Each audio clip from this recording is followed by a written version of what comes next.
the comrades have departed, when the veterans are no more, when the bugle call is sounded on that everlasting shore, when life's weary march is ended, when the campfire slumber long, who will tell the world the story when the boys in blue are gone? My name is Robin McNichols, and I have the privilege of introducing this year's Doris Ream Keynote speaker. Our Doris Ream Keynote speaker this year is Sarah Maniscalco Robinson. Sarah is a native of Boone, has served in the Iowa National Guard since 1997 as a broadcast journalist. This service has enabled her to travel the world and learn about storytelling in some of the world's harshest climates, including winters in Germany and Kosovo, and summers in El Salvador and Egypt. In 2007, Sarah was asked to interview veterans for the Iowa Gold Star Museum's POW exhibit. What started out as a volunteer opportunity, like many of us, right, quickly evolved into a mission to interview our nation's heroes before the stories of their service are lost with the veterans who carry them. To continue the Veteran Storytelling Program, Sarah founded the Iowa Veterans Perspective in 2017. Here to present the power of education, sharing stories of service, please join me in welcoming Sarah Maniscalco Robinson.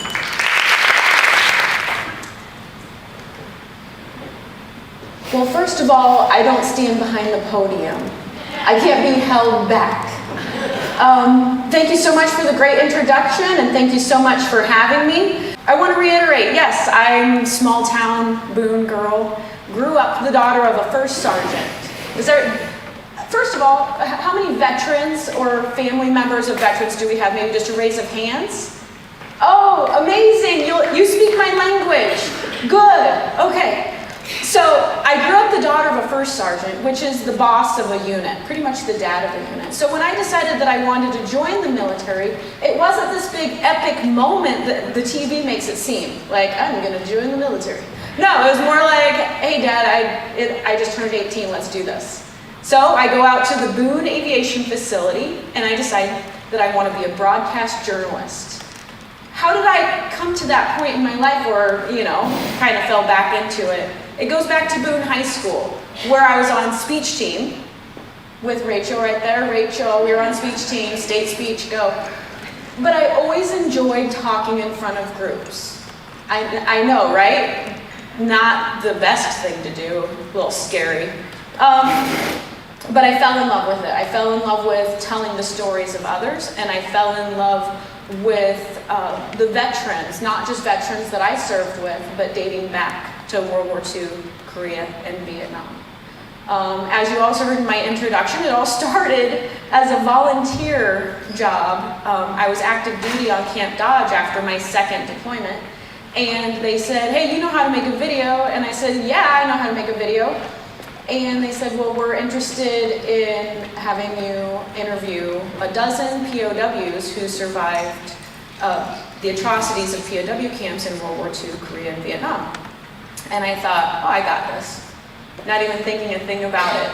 The next year of my life was very instrumental in helping me create a style of interview that helps people not just tell their stories, but also have a therapeutic way of releasing stories that they've been holding, in some cases, for up to 75 years. So I decided to start a nonprofit. Like a lot of other things in my life, it just kind of happened willy-nilly. I thought, I don't have anything else to do. I think I'll just go ahead and start a 501c3.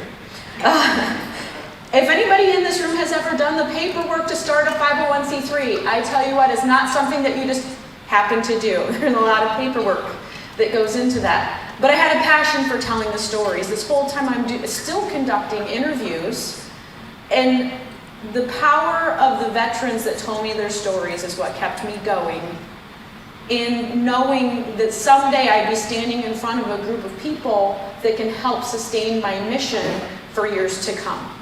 So I would like to show a video right now, which is explaining, so what is the veteran's perspective? It's my first video in the series that I'm going to be showing you today, and it'll give you a better understanding of veterans' perspective and maybe some of the interesting people that I've met along the way. I'm Sarah Maniscalco Robinson, and this is The Veteran's Perspective. Hey, Sergeant Major, how are you? Hey. I share the stories of our veterans and educate people on what it truly means to serve our country. World War II, Korea, and Vietnam. And turn around and look, there's a old mushroom cloud was going. As a veteran myself, I want to do my part to preserve our nation's history through the words of our veterans. Korea has been called the Forgotten War because it took place between World War II and Vietnam. We bridge the generation gap and teach young people what it truly means to be a veteran. So this one is you? Yeah, and that was taken in the summer of '51. So I set out on a mission to tell their stories. We were in a firefight one night and we sat down and talked about it years later. Every one of us had a different take on the firefight. There's always good stories and then there's some rough ones, you know. I want to share with you the unique challenges and triumphs of the men and women who chose to serve our country and continue to be a part of our communities. ValorFit is a nonprofit that pairs veterans together inside of local gyms as a support system. So it's similar to a battle buddy system like in the military. If you're gonna do something, you gotta do it right. Exactly it. And I will continue to do so as long as there are brave men and women in our communities who would like to share the veteran's perspective.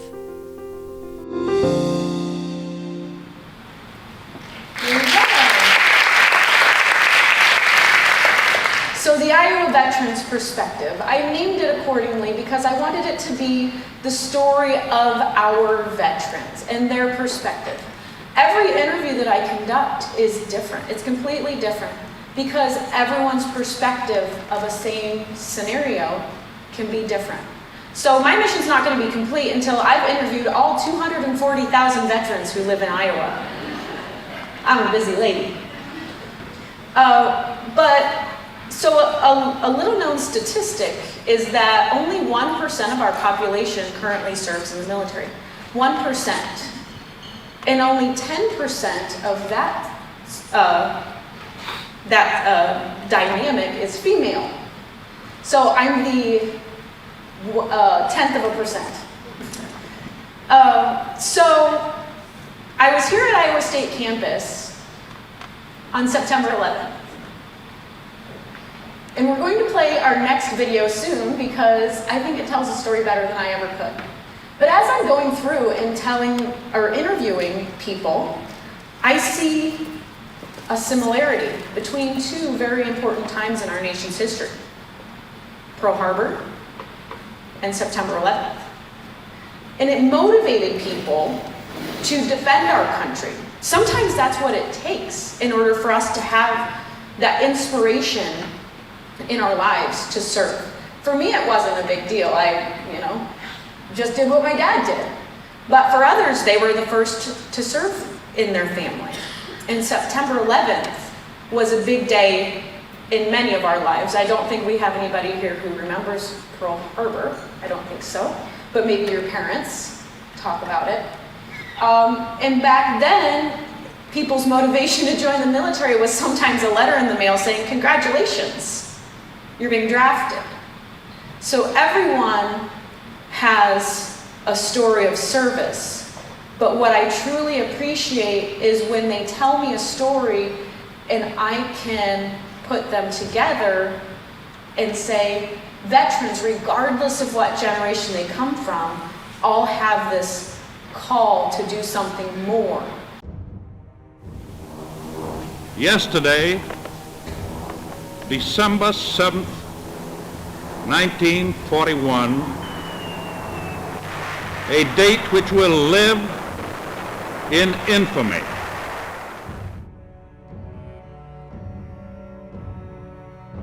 And I remember person coming down from upstairs in the restaurant and saying that Pearl Harbor had just been bombed. We couldn't believe it. It was just difficult to believe.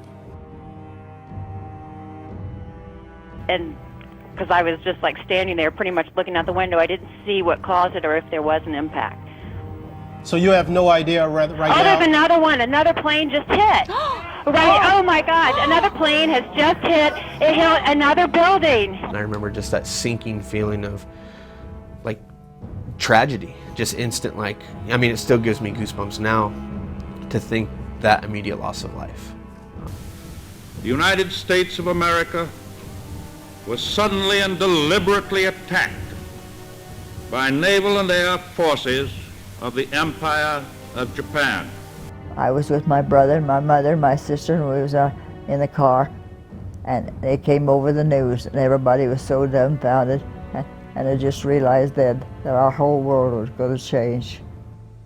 Since September 11, an entire generation of young Americans has gained new understanding of the value of freedom and its cost in duty and in sacrifice. Seeing the events that changed our generation was just kind of one of those turning points where you just knew it was like you had a sense of duty. And I was on Iowa State's campus when Pearl Harbor was bombed. In fact, I was in the library. They said, well, Pearl Harbor's bombed. Oh, yeah? As I'm looking out the window, I see this humongous cloud of smoke going up from the Pentagon. And we walk up to the TWA counter and they goes, there's no flights, we're under attack, and you better get out of here. Today, our fellow citizens, our way of life, our very freedom came under attack in a series of deliberate and deadly terrorist acts. Pretty scary, and then as time went on, obviously we found out that it was an act of terrorism, and I took that personal. In my heart, I knew that the right thing to do, there was no other choice for me, but sign up, go active duty. The battle is now joined on many fronts. We will not waver, we will not tire, we will not falter, and we will not fail. You know, you think back about that time, there's a lot of uncertainty, a lot of speculation. We knew that the United States of America would not take this sitting down. So we prepared ourselves the best that we could, not knowing who was going to get called, when they were going to get called. We did what soldiers do. You're either at war or you're training to go to war. With confidence in our armed forces, with the unbounding determination of our people, we will gain the inevitable triumph, so help us God. Everyone has their story for September 11th, and I was here at Iowa State campus. Back then, we didn't have a Veterans Center, but I had been in the military, and that's the only place I wanted to be.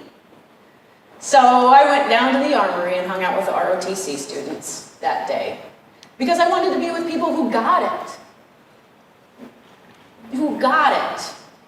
If you know of a veteran, if you are a veteran, you know that term. I want to be with people who get it, who speak the language so I don't have to stop myself in the middle of a story to explain what an MOS is. So I found myself on ROTC campus on September 11th watching TV, as many people here were probably doing on the same day. And we all have a different version of that story. People have a different version of where they were when Pearl Harbor was bombed. The gentleman that you saw that said he was at Iowa State campus at the library, the part of the interview you didn't hear is he said he was being a good boy, but I don't think he was being a good boy on Iowa State campus at the library. He just happened to be there that day. He was a Tuskegee Airman.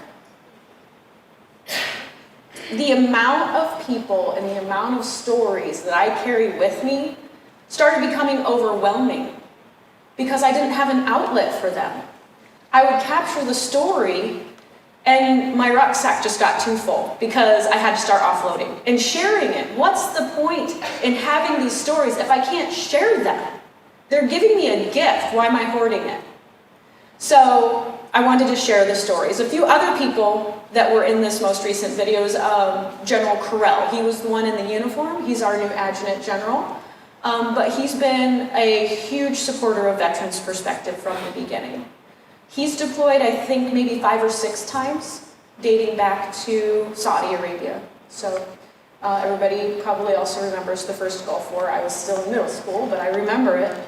And then the gentleman at the beginning, Bud, whose name is actually Frank, Van Kerkhove, in Waterloo. I went and I lived in a nursing home in Waterloo for a week because he wanted me to come capture their veterans' stories.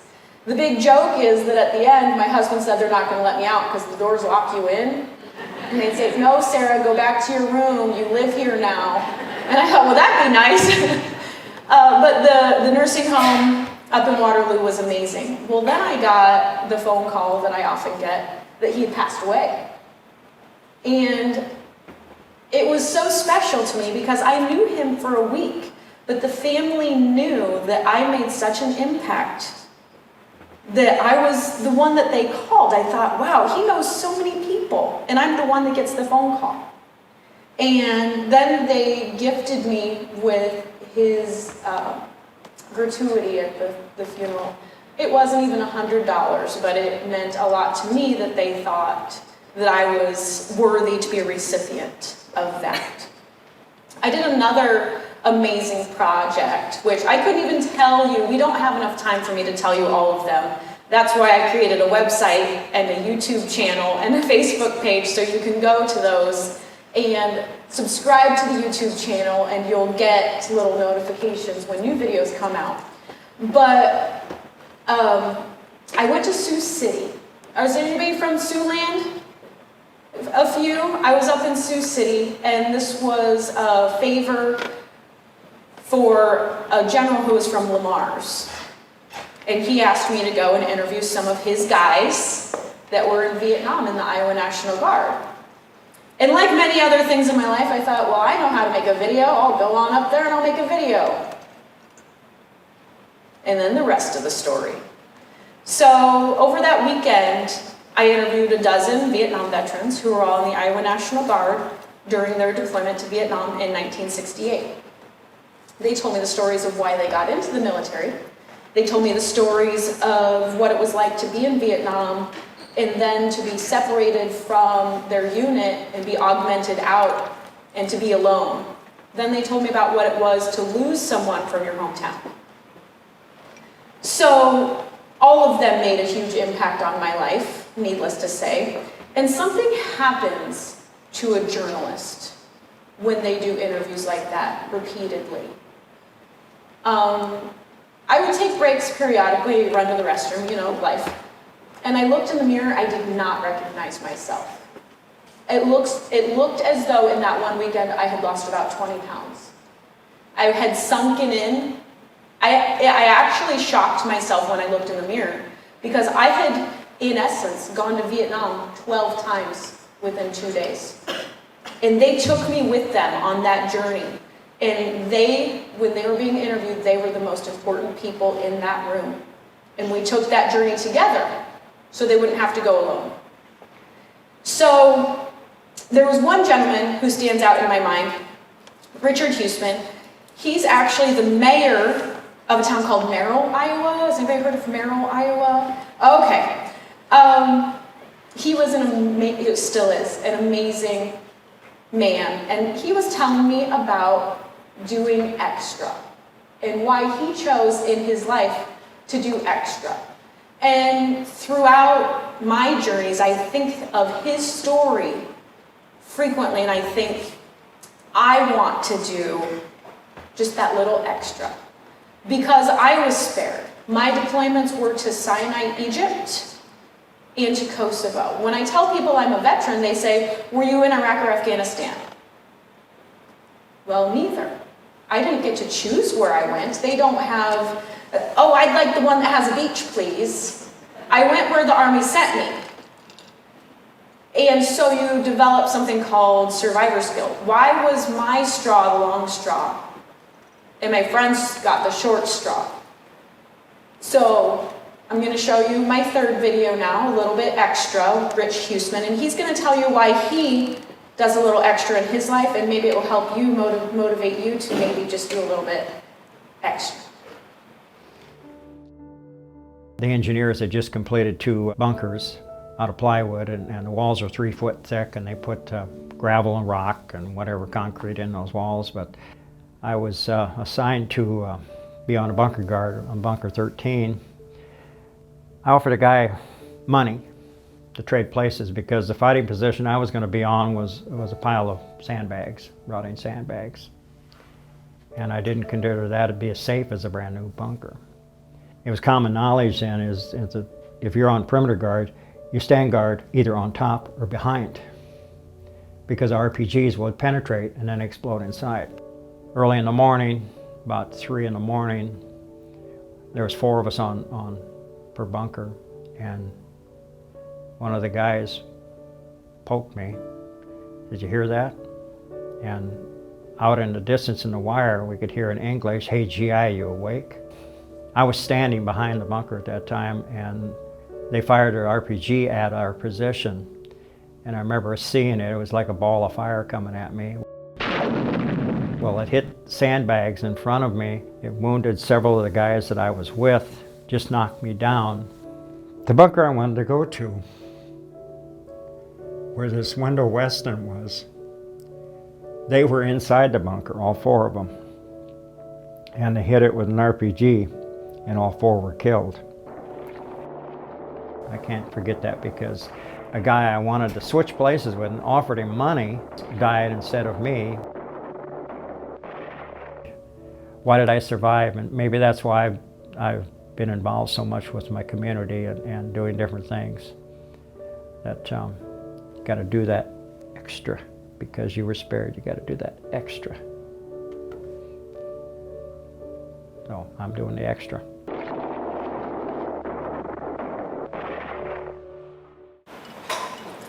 So that's my friend Rich, mayor of the giant metropolis that is Merrill, Iowa. But he helped me, in a way, do my little bit extra. That brings me to, why am I standing on a stage in front of a lot of people that are all staring at me? Because I learned a statistic recently that if you list the greatest fears of humans, there's, spiders, which I like, I'm an entomologist, public speaking, and death. There are people in this world that would rather die than do what I'm doing right now. But it's the least I can do because there are people in this world who have died so that I can do this right now. So that's why I do it. I overcome people's greatest fears so that we don't have to have other people face the fear of death, as we often do in the military. So why am I dressed the way I am besides that it's a super cute outfit? World War II, the greatest generation, right? We've heard that before, the greatest generation. Why do we call them the greatest generation? Why do we still look back on the 40s as a time to honor?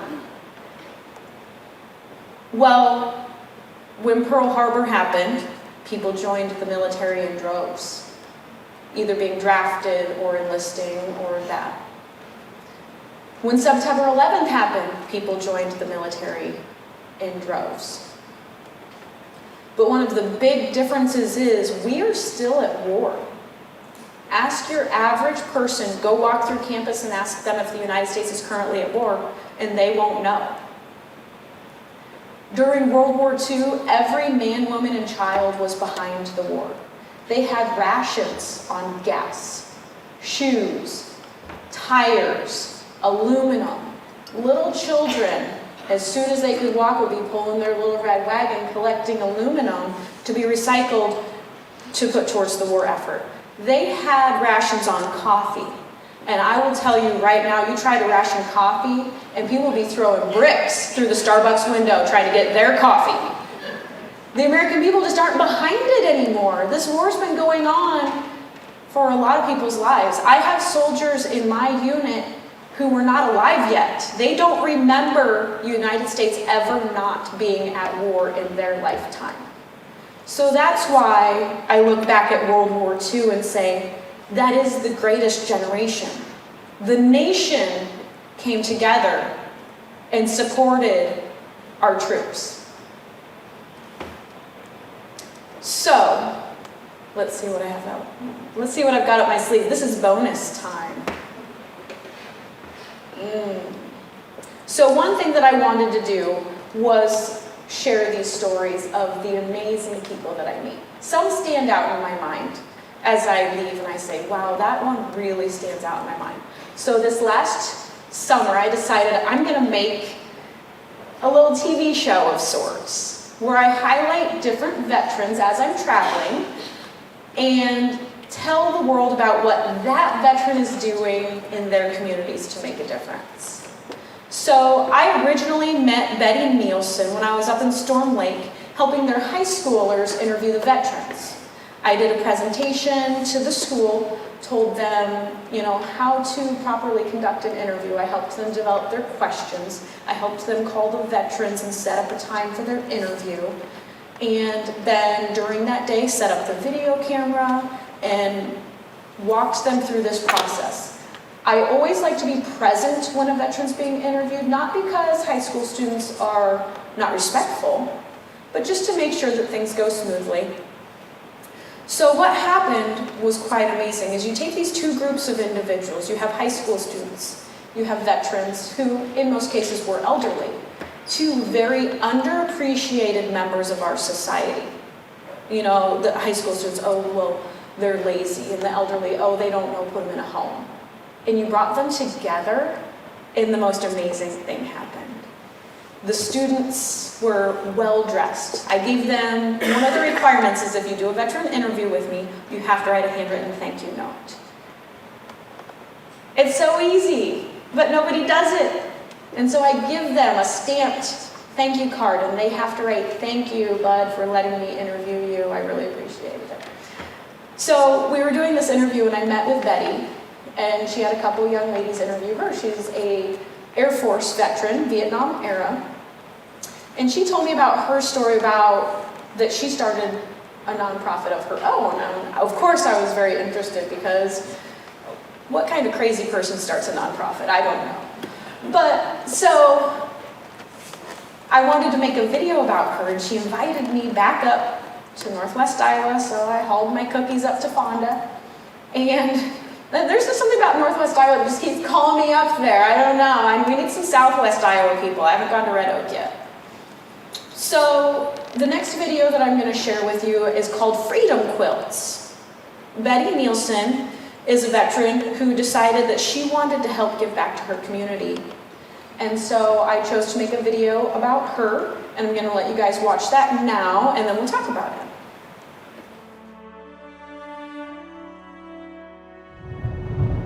So today we're headed up to Fonda, Iowa. We're going to meet up with a lady named Betty Nielsen, who started a group called Freedom Quilts. I started Freedom Quilts because my heart is for this country. Freedom Quilts started the night of 9/11. And I kept saying to God, what can I do? And He told me, make quilts for my children that are suffering.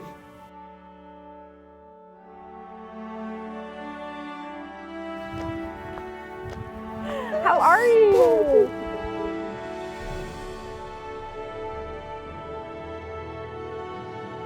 The first soldier that we're going to recognize and their family is Kyle Thomas.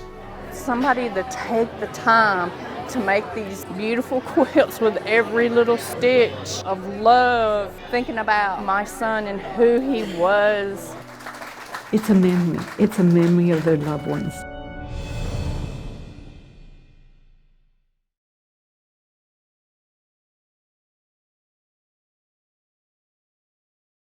Betty's just one of the many, nearly 500 at this point, veterans that I've interviewed.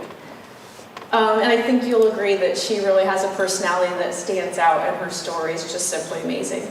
She does this every year and honors veterans who have fallen in the line of duty regardless of how it happened. Training accidents, car accidents, in combat.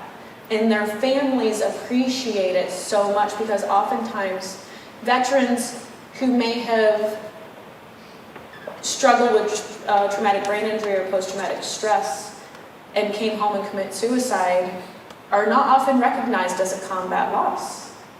But the family still loses them the same. So she makes an effort to comfort the families, and each quilt is made personalized. If they liked baseball, it has baseballs on it. And it is handmade by a group of ladies in Northwest Iowa that just get together and stitch. So I'm going to talk about how my life is so accidentally awesome. I mean, who else gets to do this amazing work, tell people about it, and then go home and raise my 2 children? I mean, I got it. I really have it made. But it's been a long journey. So I started speaking probably 5-6 years ago, I think. I always judge how long ago it was based on what age my son was, and he's 7. So I think he was a little guy back then. But the first speaking engagement I did was at the Ankeny Public Library. We have some Ankeny people in here, right? Yeah, I was at the Ankeny Public Library, and it was Colonel King's wife asked me to come do a presentation on these veteran interviews, and I'm like, I don't know why anybody wants to hear what I have to say, but I went. And during this time, my audience was huge. I mean, I think there was like 5. And I was nervous nonetheless, had my script all written out. But then what happened was something quite magical. I was giving my presentation, but it was more like this. It was feedback, it was therapy. And the different veterans who wanted to attend started telling me their stories. And it's almost like a floodgate open. And there was a gentleman in there who I had never met before. And he told me a story about his friend who didn't come back from Vietnam. And that's very often what I hear is the survivor's guilt gets to be a bit much. And they tell me the stories of, why did I live? Why did I get to come back and live my life? Well, just like Paul Harvey, I'm going to tell you the rest of the story. So, Ron Langell is a Vietnam veteran from Carroll, Iowa. And he befriended a young gentleman named Donnie. He said him and Donnie palled around right before they both left for Vietnam. Well, then he said Donnie became a POW during that time. And they never found his remains. But they found letters on the body of a Vietnam soldier. Sound familiar? Has everybody been here all day? Yes, sound familiar? Everybody knows that story by now. But at that time in my life, I never knew anyone else who knew that story. And I said, that story sounds so familiar. I know that story because I got it printed off for me in some literature that I picked up at the Vietnam Wall while I was in Washington, D.C. in 1999 when I purchased my POW bracelet. You want to see it? So, here it is. Donald Sparks was my POW bracelet. Now, I got it in 99 when I was a private. Now going on 20 years, I didn't think a thing about it. I wore it, I thought it was pretty cool because nobody else had POW bracelets, and I really connected with this group. And this was well before I ever started Veterans Perspective, and well before I even knew what I was doing. I was 20 years old. Nobody knows what they're doing at 20 years old, including me. So I'm wearing this around, and the moment happened where Ron and I both realized we're talking about Donald Sparks. And I said, don't feel guilty. He's been with me. I can't look on this thing. Come on, Kat. Okay. So, epic moment, right? Goosebumps. And so it's just those accidental moments in your life. It doesn't necessarily have to be quite as epic as my story of Donald Sparks, but you will be led down the path that you're meant to be on, which is how I ended up here. It seems like an easy road, but who would have thought in 2001, when I was taking a class at Iowa State on interpretation of natural resources, when I completely thought that my journey would take me to Living History Farms where I would dress up and churn butter. I didn't realize that I would actually be doing it in a World War II uniform. But I learned that the education that I got at Iowa State never goes away. I learned that having the clothing of that time helps tell the story. Having the video of that time, I spend hours skimming through, it's called B-roll in the video world, of historical video to make sure that when I show a video of a Corsair pilot in World War II, that video is from World War II, and that aircraft is a Corsair. And if you don't know the difference between a Panther and a Corsair, I sure do, and I will teach you. But to make sure that every little detail is accurate, I learned that. The power of education is why I'm here, right? I'm not just here to teach you about what it is to be a veteran. I'm here to teach you that your education, no matter how long ago you got it, comes back when you need it. I had hung up my interpretation of natural resource garb a long time ago, but then it came to me that, no, this is what I want to do, this is the path. And this is how I'm choosing to tell the veteran stories. I learned how to edit video on beta. If anybody remembers the beta tapes, VHS was after that. But I still learned how to properly tell the story. And that is what I come back to. When I took a video class here at Iowa State, they taught me about how to make movies, and I thought, nah, movies take too long. I wanted to learn how to make short stories that people can watch. So hopefully you feel that I have accomplished that mission. And I wanted to also talk to you about who I interview. If you know of anyone that wants to be interviewed, you now have my information. All the information is on the tables. How to help progress my mission. One thing I'm trying to do right now is get 1,000 subscribers on YouTube. Who would have thought that was going to be as hard as it was? But YouTube doesn't give you money until you have 1,000 subscribers. So if you have friends who use YouTube, encourage them to subscribe. Sometimes when you choose to help someone, it's not a financial contribution. I think that's a very common misconception, is that, oh, she's knocking on my door because she wants money. Sometimes I knock on your door because I want you to share a video, because that video may touch the heart of that person. And that's why we tell these stories, is to evoke emotion, and so we can remember what it is to be American, and remember that time in World War II when everyone was behind our troops supporting us. We all supported our troops in 2001. We put flags on our cars, we got signs in our yard, but slowly but surely the flags got tattered and taken down. And we would mow the lawn and take the sign down, and then eventually we'd stop putting it up. So what I encourage you today is, even if it's not through my nonprofit organization, thank a veteran. That's your one takeaway. If you see someone with a hat, it's so simple, it'll take you less than 30 seconds. If you want to watch more videos, go watch more videos. That's why I make them, so the world can enjoy them, of course.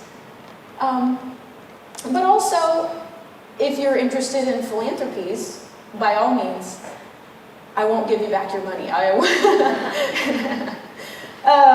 That's one thing that I've learned about nonprofit ownership is no one goes into it to get rich quick.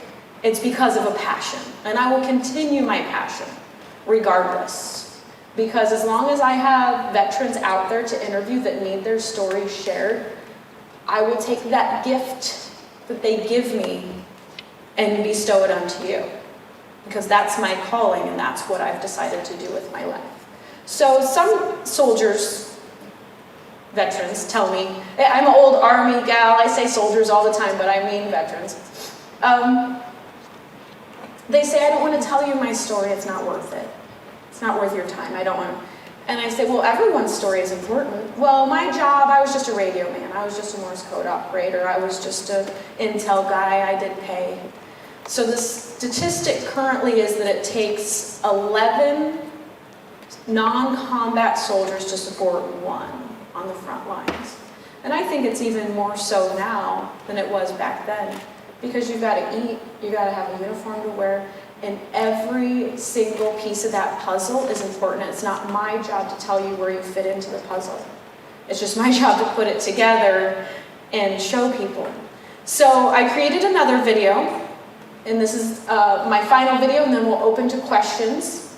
And it's, no matter what your job in the military is important.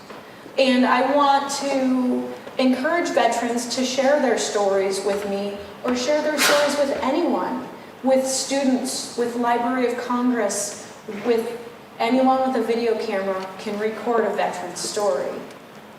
So we're going to go ahead and show this last video to encourage veterans to tell their story regardless of what it is.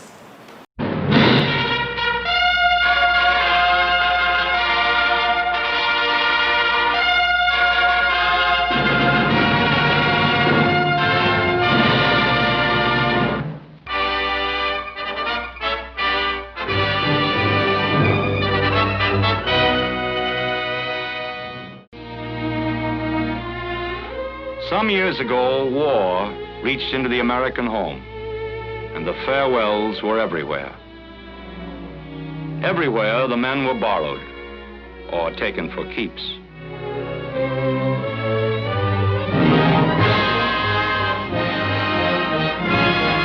Each man went into battle in his own way to do his own job. More than half of them saw combat service.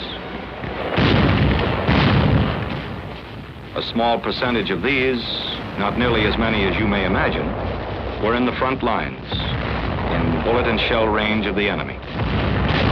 For him, the beach parties were not as pleasant as they had been a few summers before. For him, the rivers ran high, and the boating was not so good. For the rest, there were 1,000-odd military jobs, each dependent on the other, each vital to the winning of the war.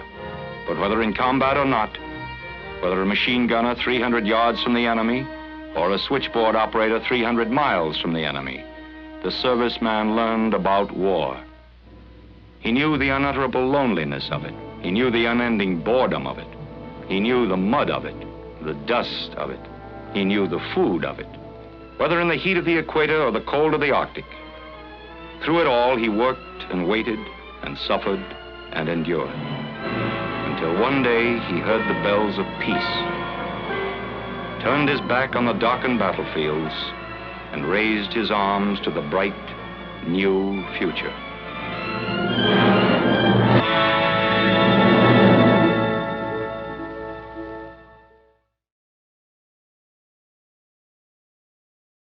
That's it for my presentation, but I do want to open the floor to any questions, comments. Sarah? Yes, ma'am. I think we're just all moved to emotion. That was so beautiful. Before you shared with us, I was thinking, did Sarah create and all of these videos? And the answer is yes. Yes. Round of applause. That was amazing.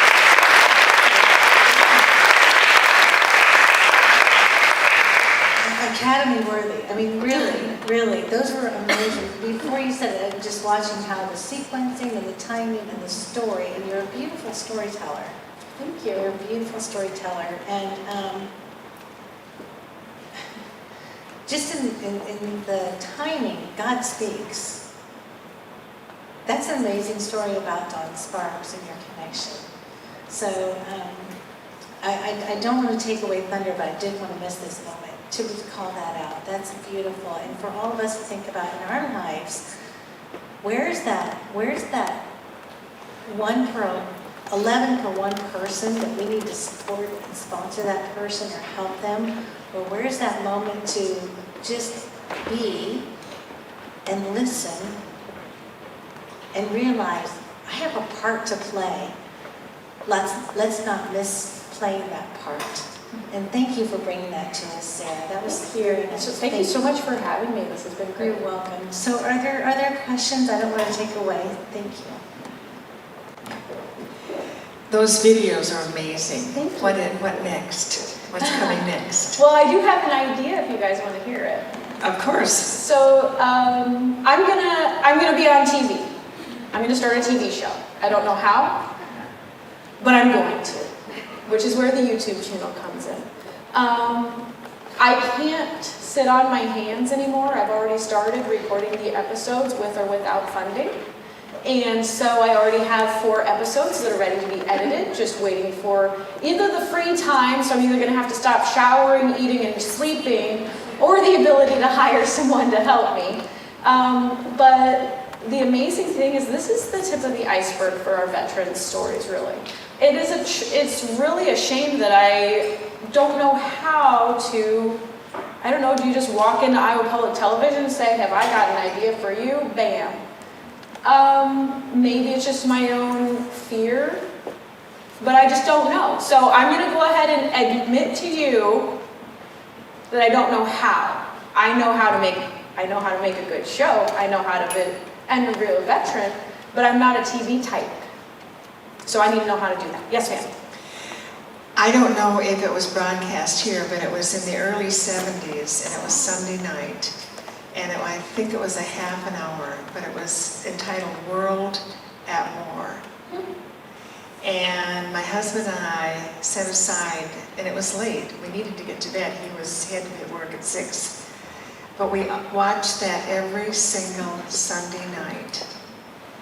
And it had a lot of stories about the World War that even though both of our dads had served, that we didn't know.